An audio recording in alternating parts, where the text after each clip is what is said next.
ETF index mutual funds నేర్చుకుని stock మార్కెట్లో రాణించాలనుకుంటున్నారా? వెంటనే ఈ నెంబర్కి కాల్ చేయండి.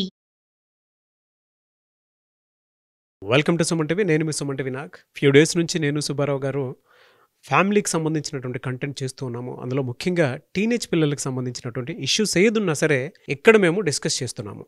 అయితే మీ పిల్లల్లో ఏ సమస్య ఉన్నా సరే వెంటనే అపాయింట్మెంట్ తీసుకొని మీరు సుబ్బారావు గారిని కలవాలి అనుకున్నటువంటి వాళ్ళు స్క్రీన్ మీద కనిపిస్తున్న నెంబర్కి మీరు సంప్రదించవచ్చు. కమింగ్ టు సబ్జెక్ట్, ఇవాళ చిన్నపిల్లల దగ్గర నుంచి మనం కనుక చూస్తే ఏదో ఒక మాయ చేసి ఇళ్లలో నుంచి దొంగతనాలు చేస్తూ ఉన్నారు.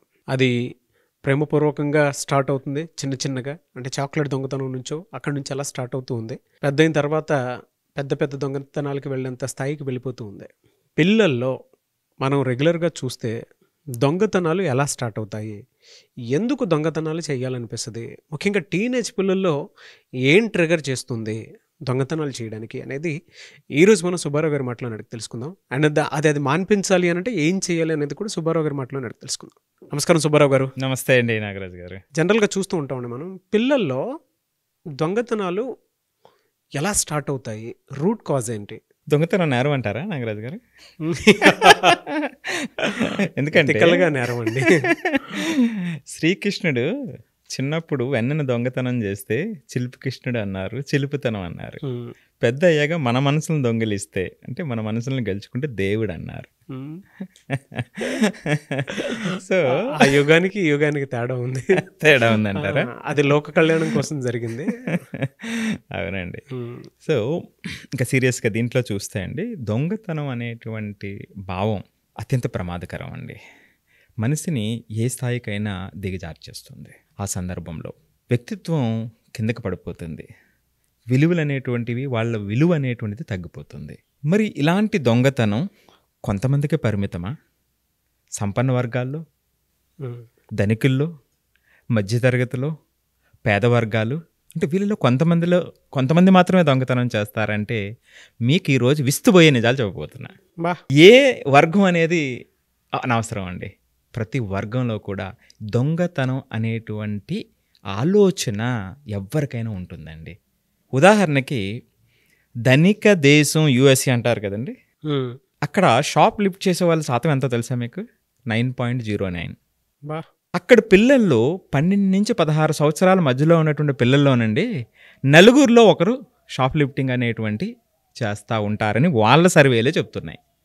నేను ఎందుకు ఇది తీసుకున్నానంటే, మీకు USA ధనిక దేశం అంటారు, అక్కడ కూడా ఇట్లా ఉంది.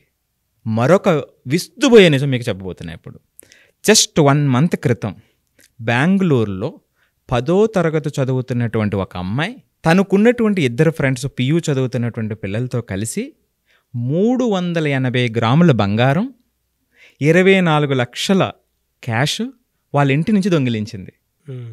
బెంగళూరులో జరిగినటువంటిది. మరి చూడండి, అంటే వీళ్ళు వెల్ సెటిల్డ్ ఫ్యామిలీస్ అయినప్పటికీ కూడా ఈ భావం అనేటువంటిది వాళ్ళలో ఉంది. సో కాబట్టి దీనికి సంబంధించి వ్యక్తిగత, మానసిక, సామాజిక కారణాలు ఏమిటి అనేటువంటిది తెలుసుకుందామండి. ఇందులో పిల్లలు దొంగతనం చేయడానికి నిజంగా మీరు చెప్పినట్లు కొన్ని వ్యక్తిగత కారణాలు, కొన్ని సామాజిక కారణాలు, కొన్ని మీరు చెప్పినట్లు సైకలాజికల్ డిజార్డర్ కూడా ఉంటుంది, మానసికంగా. సో అందుకే మనం అన్ని కలపకుండా దేనికి అది సెపరేట్గా చూసేటువంటి ప్రయత్నం చేద్దామండి. డీటెయిల్ సబ్జెక్ట్ అండి, ఈవెన్ కరికులంలో కూడా ఇట్లాంటివి ఉండవు. Thank you so much for the topic. So ఇందులోనండి మొట్టమొదటిది emotional stress and attention seeking అండి. కేస్ స్టడీ చెప్తాను మీకు. ఒక కేస్ స్టడీ, పేరెంట్స్ ఇద్దరు కూడా బిజీ ప్రొఫెషనల్స్ అండి. వాళ్ళకు ఒక బాబు. అయితే ప్రతిసారి కూడా చాలా జాగ్రత్తగా వాళ్ళు ఉంటూ ఉంటారు. సంవత్సరం మొదట్లోనే వాళ్ళకి సంబంధించినటువంటి, ఆ బాబుకి సంబంధించినటువంటి ప్రతి స్టేషనరీ కూడా కొనిస్తారు. చాలా చక్కగా ఏ అవసరం వచ్చినా సరే వెంటనే కొనిస్తారండి ఆ పేరెంట్స్.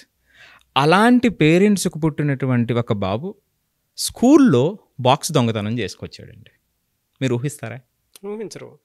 అసలు ఆ థాట్ ఎలా ట్రిగర్ అవుతుందో కూడా తెలియదండి. అంటే ప్రతి పేరెంటు అర్థం చేసుకోవాల్సిన విషయం ఇది మా పిల్లోడి గురించేనేమో, నేను ఈ వీడియో మొత్తం చూసి నేర్చుకుంటే బాగుంటుంది అనుకున్నటువంటి ఆలోచన డెఫినెట్గా కలగాలి. సెకండ్ది ఏంటంటే, మీరు అలా చెప్తుంటే నిజమే కదా, నా పిల్లాడికి నేను కంఫర్ట్ ఇస్తున్నాను, అరే ఇది నా పిల్లడి గురించే కదా అని సగం చూసినటువంటి వాళ్ళు ఆటోమేటిక్గా మొత్తం కంటిన్యూగా అర్థం చేసుకుంటారు. కేస్ స్టడీలో వివరాల్లోకి వెళ్తే ఆ బాబు దొంగతనం చేశాడండి.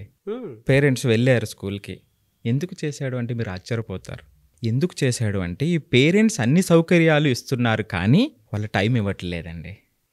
అటెన్షన్ సీకింగ్ అనమాట అండి.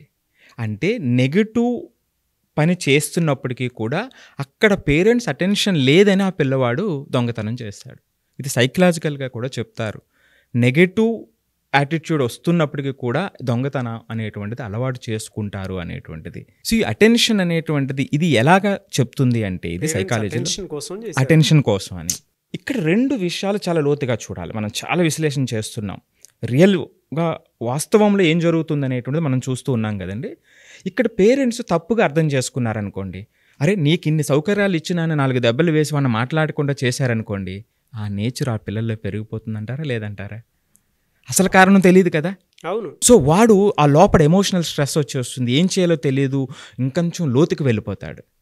ఆలోచన వీళ్ళు పేరెంట్స్ మారి ఎందుకు అనేటువంటిది శాంతంగా ఆలోచించి మాట్లాడితే విషయం తెలుస్తుందండి, అటెన్షన్ కోసం అని. దీన్నే సైకాలజీలో క్రై ఫర్ హెల్ప్ అంటారండి. సహాయం కోసం అర్థించటం. ఇది మొదటి కారణం అండి. అసలు ఎవరైనా ఊహిస్తారండి ఇది ఒక కారణం ఉంటుందని? ఊహించడం. అదే అండి. ప్రపంచంలో పలానాది లేదు, జరగదు, ఉండదు అని చెప్పడానికి లేదండి. ఎన్నో కారణాలు ఉంటాయి. పసి హృదయాల్లో తెలియనటువంటి పెయిన్ ఏ రకంగా అయినా సరే ఉండొచ్చు. ఇక రెండవదండి ఇంపల్స్ కంట్రోల్ క్రైసిస్ అండి. అంటే మనకు ఒక్కొక్కసారి ఒక ప్రేరణ వస్తూ ఉంటుంది. కొంతమంది పిల్లల్లో ఆ వచ్చేటువంటి ఆ ఇంపల్స్ నేచర్ అనేటువంటిది కంట్రోల్ చేసుకోలేక వాళ్ళు దొంగతనం చేస్తారండి. దీన్నే సైకాలజీలో క్లెప్టోమేనియా అంటారు. వాళ్ళు పాపం కంట్రోల్ చేసుకోలేరు. ఆ కంట్రోల్ చేసుకోలేకపోవడం వల్ల దొంగతనం చేస్తారు. సో ఇది సైకలాజికల్ డిజార్డర్. చాలా ఆ ఫ్రీక్వెన్సీ పెరిగిపోతున్నప్పుడు ట్రీట్మెంట్ కూడా తీసుకోవాల్సినటువంటి అవసరం ఉందన్నమాట అండి. అది జెనెటిక్ ప్రాబ్లమ్స్ వల్ల కావచ్చు, అది జరగచ్చు. ఇది 2వ కారణం అండి. ఇక 3వ కారణానికి వస్తేనండి ఫ్యామిలీ యొక్క ఫైనాన్షియల్ డిస్టర్బెన్సెస్, ఫ్యామిలీ యొక్క నీడ్స్ అండి. కొన్ని కుటుంబాలలో ఆర్థిక వనరుల కొరత కానివ్వండి, ఆ సందర్భంలో కొంతమంది పిల్లలు ఈజీ మనీకి అలవాటు పడటం, అదే సందర్భంలో వాళ్ళ ఆత్మగౌరవం, నైతికత లోపించటం అండి. వీళ్ళు దొంగతనానికి అలవాటు పడతారండి. మీకు ఇలాంటివి ఎన్నో ఎగ్జాంపుల్ చెప్తాను. ఇంజనీరింగ్ చదువుకున్నటువంటి పిల్లలు రెడ్ శాండిల్ స్మగ్లింగ్లో పట్టుబడ్డారనేటువంటి విన్నాం కదా. సో డ్రగ్స్ పెడ్లర్ కింద మారుతున్నారనేటువంటిది విన్నాం కదండి. సో ఇవన్నీ కూడా ఈ లక్షణాలకు సంబంధించినటువంటివి. అంటే ఎప్పుడైతే ఆత్మగౌరవం, నైతికత అనేటువంటి విలువలు లోపించినాయో అక్కడ ఈజీ మనీకి అలవాటు పడేటువంటి గ్రూప్ కూడా వీళ్ళకి తోడయిందో ఆటోమేటిక్గా వాళ్ళ యొక్క మనసు మారిపోతుందండి. ఇదే సందర్భంలో తర్వాత రీజన్ ఏమిటంటే పిల్లల యొక్క సాన్నిధ్యం అండి. పిల్లలు అంటే వాళ్ళ ఫ్రెండ్స్ యొక్క సాన్నిధ్యం. సో అలాంటి గ్రూప్ వాళ్ళు కలిసినప్పుడు వాళ్ళకి వీళ్ళకు ఉన్నటువంటి డిఫరెన్సెస్లో వాళ్ళకు ఉన్నటువంటి వస్తువులు నాకు కూడా కావాలని, లేకపోతే అలాంటి వస్తువులు రప్పించుకోవడం కోసం పేరెంట్స్ దగ్గర డబ్బులు దొంగిలించేటువంటి పిల్లలు కూడా చాలామంది ఉంటారు. తల్లి దగ్గర బ్లాక్మెయిల్ చేయొచ్చు అండి, వాళ్ళకి తెలియకుండా డబ్బులు తీసేసేటువంటి వాళ్ళు కూడా చాలామంది ఉంటారు. లేదా తల్లికి తెలియకుండా డబ్బులు పట్టుకుని వెళ్ళిపోయేటువంటి పిల్లలు ఉంటారండి.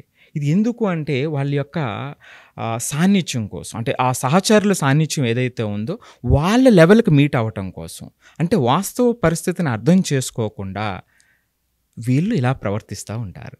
అంటే ఇక్కడ మీరు ఎప్పుడు చెప్తుంటారు కదా, ఆ చుట్టుపక్కల ఉన్నటువంటి వాళ్ళని ఎవరైతే ఉన్నారో వాళ్ళని గమనించాలి అనేటువంటిది. స్కూల్లోకి వెళ్తున్నారు, బాగా చదువుకుంటున్నారు అని చెప్పేసి పేరెంట్ అనుకుంటూ ఉంటారు. బట్ ఎంత బాగా గ్రేడ్స్ తెచ్చుకున్నా కూడా చుట్టుపక్కల ఉండేటువంటి వాళ్ళలో గ్రేడ్స్ వెతుక్కోలేరు కదండి. పలానా ఓడిది పలానా ఓడిది అని. సావాసంలో మంచోళ్ళు ఉంటారు, చెడ్డవాళ్ళు కూడా ఉంటారు. అవునండి, అవును. అక్కడ నుంచి ఏ అలవాటు తీసుకొచ్చి ఇంట్లో తీసుకొచ్చి చూపిస్తారనేది ఇంట్లో వాళ్ళకి కూడా తెలియదు. ఏది డ్యామేజ్ జరిగేంత వరకు ఇనిషియల్ టైంలో దాన్ని ఐడెంటిఫై చేస్తే ఓకే, సైన్స్ అండ్ సిమ్టమ్స్ బట్టి ఇలా ఉన్నాయి ఇలా ఉందని చెప్పేసి ఒక క్లారిటీకి రావచ్చు. ఇప్పుడు దొంగతనాలు ఉన్నాయి, ఎలా జరుగుతుందో కూడా తెలియదు. మన ఇంట్లో లేనిది ఎందుకు వచ్చింది అని అంటే అవతల అక్కడ నుంచి నేర్చుకున్నటువంటి పాఠాలు ఇవన్నీ.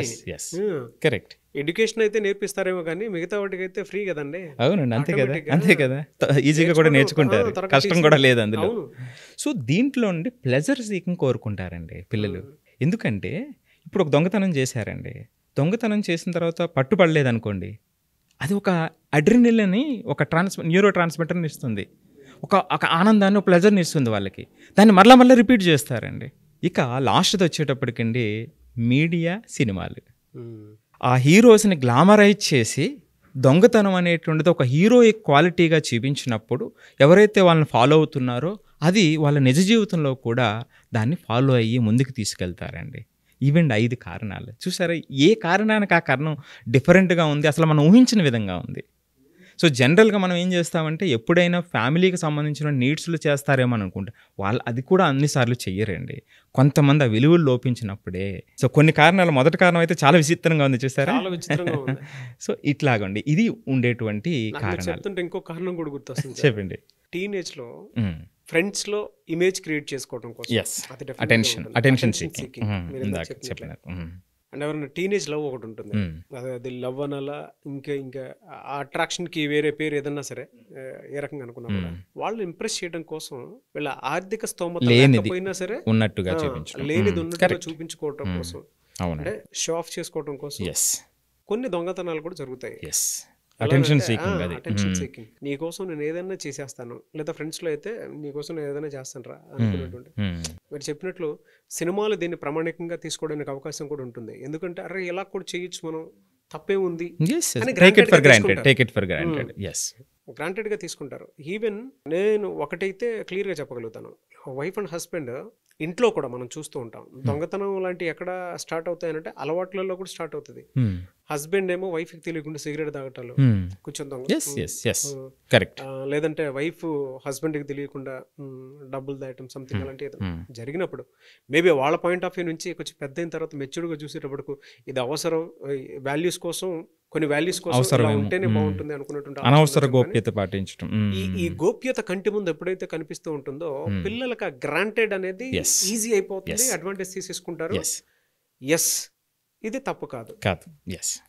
బలాన్ని చేకూరుస్తాయండి, వాళ్ళు తీసుకునేటువంటి నిర్ణయాలకి బలాన్ని చేకూరుస్తాయి. తప్పు కాదు, కొన్ని అలవాట్లు కూడా ఉంటాయి, తెలియకుండా చేయొచ్చు అనేటువంటి దాన్ని మైండ్ లో ఫిక్స్ చేస్తారు. కొంతమంది హస్బెండ్ తెలియకుండా పాకెట్ లో నుంచి భార్యలు కొంతమంది ఏం చేస్తారంటే డబ్బులు తీసేసుకుని దాచేసుకుంటారు. ఇది ఇటు చూసాడు అనుకోండి. అవునండి, ఆ పిల్లలు చూసినప్పుడు ఏమవుతుందంటే అవేర్నెస్ చూస్తే నేర్చుకుంటారు కదండి. ఇంతే కాకుండానండి చాలామంది పిల్లలు మనం చూస్తే, ఇందాక అమెరికాలో స్టాటిస్టిక్ చూసినప్పుడు 25% అని చెప్పాను చూసారా, వీళ్ళు చిన్న పిల్లల్లో కూడా వాడు ఒక డిఫరెంట్ చాక్ పీస్ పెన్ వాడుతున్నాడు, పెన్సిల్ బాక్స్ వాడుతున్నాడు, తీసుకొస్తారండి, తీసేసుకుంటారు. ప్రతిరోజు కనబడుతూ ఉంటాయి ఇలాంటి. సో ఇలా చిన్న పిల్లల్లో కూడా చాలా చాలా చాలా మందిలో ఇవి రోజు కనబడుతూ ఉంటాయి. ప్రతి స్కూల్లో కూడా ఇవి ప్రతి టీచర్కి కూడా విదితమే. దీన్ని ఎలా గుర్తించాలి, దాన్ని ఎలా మాన్పించాలనేటువంటిది గ్రేటెస్ట్ థింగ్ అండి. ఇక్కడ మనం చెప్పబోయేటువంటిది కూడా అదే. మీరు అలా చెప్తుంటే నేను చాలా పాత రోజులకి వెళ్ళి ఒకటి నా అనుభవం కూడా గుర్తు చేసుకుంటానండి. ఓకే అండి. అంటే కొన్ని విషయాలు మనకి ఇంట్లో నేర్పించండి, స్కూల్లోనే తెలుస్తుంది. నెమలీకి ఉండేది, పుస్తకాలు మధ్యలో పెట్టుకునేవాళ్ళు, రావాకు, నెమలిక. అవేంటి అని అంటే అది ఉంటే చదువు వస్తుందని అంటే నేనేం చేసేవాడిని అంటే, మా క్లాస్ మొత్తం మీద ముగ్గురు దగ్గర ఉండేది. ముగ్గురు దగ్గర ఉంటే మేమేం చేసేవాళ్ళం, వాళ్ళు లేని టైంలో బ్రేక్ టైం ఉంటుంది కదా, వాళ్ళు బయటకు వెళ్ళే టైంలో నేను తీసుకొని నా దాంట్లో వేసుకున్నాను. నా ఫ్రెండ్ ఏం చేసాడు చాలా తెలివిగా, వాళ్ళ కిటికీలో నుంచి చూసి అది చూసి వాడి దాంట్లో వేసుకునేవాడు. వచ్చి చూస్తే అది కనిపించేది కాదు, తీరా చూస్తే అంటే క్లాస్ మొత్తం మీద ముగ్గురితే ఉండేది. ఇప్పుడు వీడియో చూసిన మా వాళ్ళు రే గుర్తు చేసుకుంటారు మీ ఫ్రెండ్స్ అంటే ట్రిగర్ చేస్తాయండి. చుట్టుపక్కల ఉండేటువంటి ఒక్కొక్క ఫ్యాంటసీ వరల్డ్ కూడా తెలియకుండా ఆవరిస్తారు, ప్లెజర్ ని, ఆ థ్రిల్ ని ఎంజాయ్ చేసేలా చేస్తాయి. అంటే మన దగ్గర ఉంటే ఓకే. రెండోది మీరు చెప్పినట్లు ఒక్కొక్కటి థ్రిల్ సీకింగ్ అన్నాను చూసారు, అడ్రినల్ అని ఒకటి చేస్తుంది. మీరు ఇందాక చెప్పిన దాంట్లో వాడికి తెలియకుండా మనం తెచ్చేసామని ఒక ప్లెజర్ ఇస్తుంది చూసారా, అది ఫ్యూయల్ అనమాట అండి దానికి. రెండోసారి కూడా మరోది కూడా దాన్ని చేస్తే మరింత ఆనందం వస్తుంది అనమాట అండి. దాన్ని అడ్రినల్ రష్ అంటారు, మనకి బ్రెయిన్లో వస్తుంది, రిలీజ్ అవుతుంది అనమాట అండి. అది వాడు గుర్తించలేదు, అరే నేను చేశాను అనేటువంటి ఇది వస్తుంది అనమాట అండి. అలా ఆవహించినప్పుడు ఏమీ చేయలేం. అవునండి, బట్ అది కంట్రోల్లో ఉండదండి. అడ్రినలిన్ రష్ అని చెప్పేసి దాని మీద మేము ఒక వీడియో చేస్తాము. మనిషి ఎలా సైగ్గా మారిపోతాడని చెప్పడానికి ద బెస్ట్ ఎగ్జాంపుల్ అది. మీరు యానిమల్ మూవీ చూసుంటారు. లేదంటే అరవింద సమేత మూవీ చూసుంటారు. అందులో జగపతి బాబు గారి క్యారెక్టర్ కానివ్వండి, లేదంటే జూనియర్ ఎన్టీఆర్ గారు ఫస్ట్ ఫైట్ సీన్ అప్పుడు ఒకలాంటి ట్రామాలోకి వెళ్ళిపోయి స్టార్ట్ అయిపోతూ ఉంటుంది. అంటే అదొక నేచర్, ఇంకంతే, అన్కంట్రోల్డ్ నేచర్ అనమాట. యానిమల్ సినిమా చూసినా మీకు తెలుస్తుంది అది. సో అలా అయిపోతారు. దొంగతనం చేసేటప్పుడు కూడా అంతే. పిల్లలు కూడా తెలియకుండానే అది సాధించేంత వరకు, దొరికేంత వరకు మనిషి మనసులో కాకుండా నెక్స్ట్ లెవెల్ థాట్లో ఉంటారు, వెళ్ళిపోతారు అంతే, ఇంకా ఏమీ పట్టించుకోరు, అనుకున్నది జరగాలి. దీనికి ఎలా సార్ అసలు ఇది? మీకు ఒక అద్భుతమైన స్టోరీ చెప్తాను ఇప్పుడు ఇక్కడ. వాటిలో మొదటిది అంటే కారకాలను ఎలా గుర్తించాలనే మీ ప్రశ్నకి, అన్ఎక్స్ప్లెయిన్డ్ పొసెషన్ అండి. అంటే మనం వివరించలేకుండా కొన్ని వస్తువులు మన పిల్లల దగ్గరకు వచ్చేస్తే మొట్టమొదటి స్టెప్ మనం స్పందించాలండి. దీన్ని మనం ఎలా గుర్తించాలి సార్ అసలు? ఇది చాలా ఇంపార్టెంట్ అండి. మీరు ఇందాక పిల్లల గురించి కూడా చెప్పారు, క్లాస్లో మనం మాట్లాడుకున్నాం. ఇది తెలిస్తే చాలా వరకు తగ్గిపోతుందండి. దాంట్లో మొట్టమొదటి అండి అన్ఎక్స్ప్లెయిన్డ్ పొసెషన్ అంటారు. అంటే మన దగ్గర వివరించలేకుండా ఉన్నటువంటి వస్తువులు. అలాంటివి మన పిల్లల దగ్గర కానీ మన విద్యార్థుల దగ్గర కానీ ఉన్నప్పుడు చాలా జాగ్రత్తగా డీల్ చేయాలండి. ఒక బ్యూటిఫుల్ స్టోరీ మీకు చెప్తాను దీనికి సంబంధించి. ఓకే. సో నా చిన్నప్పుడు మా ఫ్రెండ్స్లో ఒక అబ్బాయి అండి, ఒకరోజు కొత్త హవాయి చెప్పులు, ఇప్పుడు దుబాయ్లో ₹1,00,000 అమ్ముతున్నారు ఆ చెప్పుల్ని, అలాంటి హవాయి చెప్పుల్ని, కొత్త చెప్పుల్ని వేసుకుని వచ్చేసాడు. వేసుకుని వస్తే వాళ్ళ ఫాదరు వ్యవసాయం చేసుకుంటారండి. ఆయన పెద్దగా చదువుకోలేదు, ఏమీ చేయలేదు. ఆయన చూశాడు, ఇటు కొత్త చెప్పులు ఎందుకు వేసుకొచ్చాడు అని గమనించాడట. గమనించి, నాన్న కొత్త చెప్పులు వేసుకొచ్చావంటున్నాను, నీ చెప్పులు ఏంటంటే, నా చెప్పులు ఉన్నాయి, ఇది అక్కడ ఏదో స్టోరీ చెప్పేశాడు. ఆ ఫ్రెండ్స్ దగ్గర నుంచి తీసుకొచ్చాను ఏదో అని. ఓకే నాన్న అని ఈయనకి అర్థమైంది.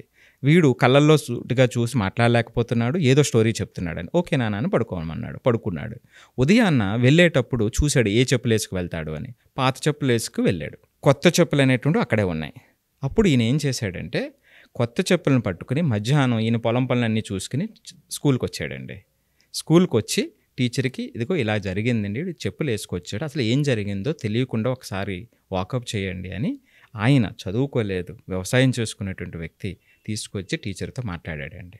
ఆవిడంతా వాకప్ చేసి ఎవడో చెప్పులు ఎత్తుకొచ్చేసాడన్న విషయాన్ని గమనించింది. ఇద్దరూ కలిసి ఆ పిల్లవాడిని తీసుకెళ్ళి మాట్లాడి, అలా కాదు నాన్న, తప్పు నాన్న అని చెప్పారండి. ఆ ఫ్రెండ్ ఇప్పుడు కూడా గర్వంగా చెప్తాడండి, ఆ ఇన్సిడెంట్, ఆ రోజు నేను తప్పు చేశాను, నా టీచరు మా నాన్నగారు ప్రవర్తించినటువంటి తీరు ఇప్పటికి నాకు గర్వకారణం, అలాంటి ఆలోచన మళ్ళా రాలేదు అని గర్వంగా చెప్తుంటాడండి. ఇదండి. సో ఈ విధమైనటువంటి అప్రోచ్ అనేటువంటిది, అంటే మనకు తెలియకుండా, ఇప్పుడు మీరు ఇందాక మాట్లాడినప్పుడు పెన్ కానివ్వండి, బాక్స్ కానివ్వండి, బుక్స్ కానివ్వండి, వేరే వస్తువులు మన దగ్గరికి వచ్చినప్పుడు నువ్వు తప్పు చేసావు, దొంగతనం చేసావు అనేటువంటి భావం కాకుండా దాన్ని డీల్ చేసే విధానంతో దాన్ని సమూలంగా నిర్మూలించవచ్చండి. సో ఇక గుర్తించేటువంటి క్రమానికి వచ్చేటప్పటికి వాళ్ళ కళ్ళల్లోకి చూసి మాట్లాడలేరు, ఆ అంశాన్ని అవాయిడ్ చేస్తారు. అవును, అవును. సో ఈ విధమైనటువంటి వాతావరణం, అంటే అది అర్థమైపోతుంది మనకి, వాళ్ళ ప్రవర్తన అర్థమైపోతుంది. కొంత గోప్యతని, అవసరం లేని గోప్యతని పాటిస్తూ ఉంటారు. దానికి సంబంధించి ఏదో స్టోరీలు చెప్తూ ఉంటారు. దానికి సంబంధించినటువంటి స్టోరీల అబద్ధాలు ఫ్రీక్వెన్సీ పెరిగిపోతూ ఉంది మన పిల్లల విషయంలో. అంటే సంథింగ్ ఏదో జరుగుతుంది, సంథింగ్ ఏదో జరుగుతుంది, చూడాల్సినటువంటి అవసరం ఉంది. అంటే ఎప్పుడైతే మీరు డైరెక్ట్గా పాయింట్అవుట్ చేసి ఇది దొంగతనమే అని భయపెట్టి చెప్పినప్పుడు వాళ్ళు ఓపెన్ అవ్వరండి. తెలియక తెచ్చావా నాన్న, ఓకే రేపు ఇచ్చేస్తావు కదా అని కొంచెం కొంచెం అలవాటు చేయటం మొదలు పెడితే, మాట్లాడటం మొదలు పెడితే వాళ్ళు రియలైజ్ అయిపోతారండి. True sir. అంటే పిల్లల మనస్తత్వం అలా ఉంటుంది. ఇప్పుడు మా వాడే చిన్నపిల్లాడు, నేను మా వాడు కలిసి ఏదైనా చిన్న మాటలు మాట్లాడుకొని వాళ్ళ మదర్కి తెలియకుండా ఏదైనా అనుకుంటేనే వాళ్ళ మదర్ వచ్చి, ఎరా నువ్వు అబద్ధం చెప్పావా, మీ డాడీ చెప్పింది నువ్వు చెప్పావా అని అంటే ఆడు కొద్దిసేపు నూరు తెరవలేడు పాపం. డే అంతా వాళ్ళ మదర్తోనే ఉంటాడు. ఈవినింగ్ వచ్చేటప్పుడు ఏంటంటే చెప్పకూడదు అని, వాడింటి నాతో వచ్చి చెప్పుకోవాల్సిన కబుర్లు కొన్ని ఉంటాయి, చెవులో చెప్తాడు. అంటే జనరల్ గా స్టార్ట్ అవుతుంది. సడన్ గా వాళ్ళ మదర్ వచ్చి, ఏరా మీ డాడీ వచ్చి నన్ను ఇది అడిగారు, నువ్వు అడిగావా, నువ్వు చెప్పావా అని అంటే వాడు మాట్లాడలేడు. కరెక్ట్. నిజంగానే. అంటే వాళ్ళకు కూడా అనిపించేస్తుంది సార్ తెలియకుండానే. అవునండి, అవును తెలుస్తుంది, ఆ సెన్స్ తెలుస్తుంది, మనం ఇంట్లో వాతావరణాన్ని బట్టి సెన్స్ తెలిసిపోతుంది. మరి ఎలా సార్, అంటే దీనికి సొల్యూషన్ ఏంటి సార్ అసలు? దీని సొల్యూషన్ కోసం అండి, అందరి పిల్లల్ని కూడా ఒకే భావంతో చూడలేమండి. మనం జనరల్గా చెప్పుకుంటాం, పిల్లల్లో కొంతమంది ఇంట్రోవర్ట్స్ ఉంటారు, వ్యక్తపరచలేకపోతారు, కొంతమంది ఎక్స్ట్రావర్ట్స్ ఉంటారు. ఎవరు వాళ్ళని సెపరేట్గా చూడాలండి. ఇప్పుడు ఇంట్రోవర్ట్ కేసులో మీరు ఆ దొంగతనం దాని తాలూకు వచ్చేటువంటి పర్యవసానాలు అనేటువంటివి పిక్చర్స్ కానివ్వండి, లేదా ఒక వీడియో లాంటిది చిన్న వీడియో కానీ మీరు ఒక్కటి ఇండైరెక్ట్గా వాళ్ళకి చూపించగలిగినట్లయితే, అంటే ఆ సమాచారాన్ని ఇండైరెక్ట్గా మీరు ఇవ్వగలిగితే అయితే ఆటోమేటిక్గా వాళ్ళ మనసులోనే మార్పు మొదలవుతుందండి. మోరల్ స్టోరీ అనేది ఎస్, మోరల్ స్టోరీ కానీ. దొంగతనం చేయటం వల్ల జరిగే నష్టం ఏది, పరిణామాలు ఏవి అని. సో ఇక ఎక్స్ట్రావర్ట్ విషయానికి వచ్చేటప్పుడు కొంచెం కేర్ఫుల్గా డీల్ చేయాలండి. ఇక్కడ ప్యూర్గా ఓపెన్ కమ్యూనికేషన్. మనం ఎంత ఓపెన్గా వాళ్ళతో మాట్లాడి వివరించాము అంటే జడ్జిమెంట్ ధోరణిలో కాకుండా విషయాన్ని వివరంగా వివరించడం మొదలు పెడితే పిల్లలకి వాళ్ళలో ఒక ఆలోచన వస్తుంది. వెంటనే మార్పు వస్తుందని నేను చెప్పట్లేదు, ఒక ఆలోచన బయలుదేరుతుంది. సో ఈ ఆలోచన మార్పు దిశగా ప్రయాణించాలంటే మనం ఎప్పుడు చెప్పుకుంటూ ఉంటాం పిల్లల్లో ప్రతి 21 రోజుకి ఆ మార్పు అనేటువంటిది, చేంజెస్ అనేటువంటివి వస్తూ ఉంటాయని. సో ఎవ్రీ 21 డేస్కి అంటే మీరిచ్చినటువంటి సలహాని ఒక 21 రోజులు మీరు ఒక్కసారి పరిశీలిస్తే ఆ చేంజెస్ వచ్చినాయా రాలేదా అనేటువంటివి గమనించండి. తర్వాత రాకపోతే ఏం చేయాలి, ఇంకొకసారి ప్రయత్నించండి. అలా 2-3 సార్లు ప్రయత్నిస్తే ఈ సమస్య ఆ పిల్లల దగ్గరికి ఉండదండి. ఎందుకంటే అండి ఈ పిల్లలకు ఆ వయసులో చట్టపరమైన నైతికపరమైనటువంటి విలువలు వాళ్ళకి అర్థం కావండి. సో అందువల్ల ఈజీగా అట్రాక్ట్ అయ్యేటువంటి అవకాశం ఉంటుంది. దాన్ని స్లోగా వాళ్ళకి అర్థమయ్యే దిశగా మనం తీసుకెళ్ళగలిగినప్పుడు ఖచ్చితంగా ఇది వాళ్ళ నుంచి దూరం అయిపోతుందండి మన పిల్లలు. సో ఖచ్చితంగా దూరం చేయగలుగుతాం. ట్రూ అండి. అంటే సొల్యూషన్ కూడా నాకు చాలా బాగా నచ్చింది. దొంగతనం మాన్పించాలి అని అంటే వాళ్ళు కొట్టాల్సిన తిట్టాల్సిన పని లేదండి. Open communication. కొంతమంది పిల్లలకి మనకు తెలిసి దొంగతనం చేస్తున్నారన్న క్లారిటీ వచ్చిన తర్వాత పిక్చర్ రూపంలో, ఇంట్రోవర్ట్స్ అయితే పిక్చర్ రూపంలో రియాలిటీని అర్థం చేసుకునేలాగా, అది కూడా ఆ ప్లేసెస్లో కాకుండా ఇంకెక్కడన్నా బయటికి తీసుకెళ్ళి. ఇంట్రోవర్ట్స్ అయితే, ఎక్స్ట్రావర్ట్స్ అయితే ఆ రియాలిటీని మన ఇళ్లలో సంబంధించినటువంటి ఎగ్జాంపుల్ తీసుకొచ్చి మరీ చూపించి, లేదు అనుకుంటే ఒక్కొక్క ఇలా చేస్తే ఇలా జరుగుతుంది అనుకునేటువంటిది లీగల్గా కూడా మనం దెబ్బతింటాము అనేది వాళ్ళకి వివరించగలిగినప్పుడు అయితే సరిపోతుంది. మీరు చెప్పినట్లు ఎవ్రీ 21 డేస్కి పిల్లల్లో ఏ క్వాలిటీ తోటి వాళ్ళు భయపడి దొంగతనం చేస్తున్నారో, థ్రిల్లింగ్ కోసం, దీనికోసం అనేటువంటిది కూడా మనం రీచెక్ చేసుకుని ఎవ్రీ 21 డేస్కి ఒక 3 months కనుక అలా చేస్తే పిల్లల్లో క్వాలిటీ డెవలప్ అవుతుంది. ఖచ్చితంగా అండి, 100% అండి, ఇంకా సమస్య లేదు. అయితే కొన్నిసార్లు పిల్లలు దొంగతనం చేసినా కూడా అర్థం కాదు. అటువంటి వాళ్ళు మిమ్మల్ని అప్రోచ్ అవ్వాలంటే ప్రాసెస్ ఏంటి? ఎస్, అప్పటికి కూడా వాళ్ళు ఇది లేను అన్నప్పుడు, మార్పు రావట్లేదు అనుకునేటప్పుడు ఖచ్చితంగా అండి మనకి ఏదైతే స్క్రోల్ అవుతుందో ఆ నెంబర్కి కాల్ చేస్తే అపాయింట్మెంట్ తీసుకుని ఖచ్చితంగా మనల్ని కాంటాక్ట్ అవ్వచ్చండి వాళ్ళని. Okay, thank you sir. Thank you అండి. సో మీరు సుబ్బారావు గారు అపాయింట్మెంట్ తీసుకోవాలి అనుకుంటే, పిల్లల సమస్య ఏదున్నా సరే, అది ఏదున్నా సరే మీకు అర్థం కావట్లేదు, ఎలా అయినా సరే మేము ఒక అంటే మా మాట వినట్లేదు, మేము చెప్పింది వినిపించుకోవట్లేదు, మాకు ఎదురు తిరుగుతున్నాడు, లేదంటే ఏదో జరగబోతుంది, ఏదేదో చేసేస్తున్నాడు, బిహేవియర్ మాకు అర్థం కావట్లేదు అనుకున్నటువంటి వాళ్ళు సుబ్బారావు గారు అపాయింట్మెంట్ తీసుకోవాలనుకుంటే స్క్రీన్ మీద మీకు కాంటాక్ట్ నెంబర్ కనిపిస్తుంది. దానికి మీరు కాల్ ఆర్ మెసేజ్ వాట్సాప్ చేసి వెంటనే అపాయింట్మెంట్ తీసుకోండి. పిల్లలకు సంబంధించినటువంటి వాటిల్లో వీడియోస్ చూసేటప్పుడే మీకు క్లారిటీ వస్తుంది. చాలా డీటెయిలింగ్ నాలెడ్జ్ని ఆయన అందిస్తున్నారు అని అంటే పిల్లల మీద ఎంత రీసెర్చ్ చేసి వాళ్ళకు ఉండేటువంటి సమస్యల్ని సొల్యూషన్ రూపంలో మీ ముందుకు తీసుకొస్తున్నారో మీకు క్లారిటీ వస్తుంది. కాబట్టి ఆసక్తి కలిగిన వారు సుబ్బారావు గారు అపాయింట్మెంట్ తీసుకోవాలనుకుంటే స్క్రీన్ మీద కనిపిస్తున్న నెంబర్ సంప్రదించండి. ఈ వీడియోని లైక్ చేయండి, షేర్ మాత్రం తప్పకుండా చేయండి. అండ్ మీ అభిప్రాయం ఏదున్నా సరే, మీరు చేసినటువంటి చిలిపి దొంగతనాలు కొన్ని ఉంటాయి కదా, మీ నాన్నగారు వాటిని ఐడెంటిఫై చేసి ఎలా సరిదిద్దారో కింద కామెంట్ బాక్స్లో మాత్రం డెఫినెట్గా షేర్ చేయడం మర్చిపోవద్దు. నెక్స్ట్ వీడియో ఏదైనా కావాలి అనుకుంటే డెఫినెట్గా వాటి మీద మేము వీడియో చేయడం జరుగుతుంది. ఈ వీడియోని లైక్ చేయండి, షేర్ మాత్రం తప్పకుండా చేయండి. ఇలాంటి మరిన్ని వీడియోస్ కోసం మా ఛానల్ ఫాలో అవ్వండి. Thank you. సుమన్ టీవీలో మీ పర్సనల్ అండ్ బిజినెస్ ప్రమోషన్స్ కోసం కింది నెంబర్కి కాంటాక్ట్ చేయండి.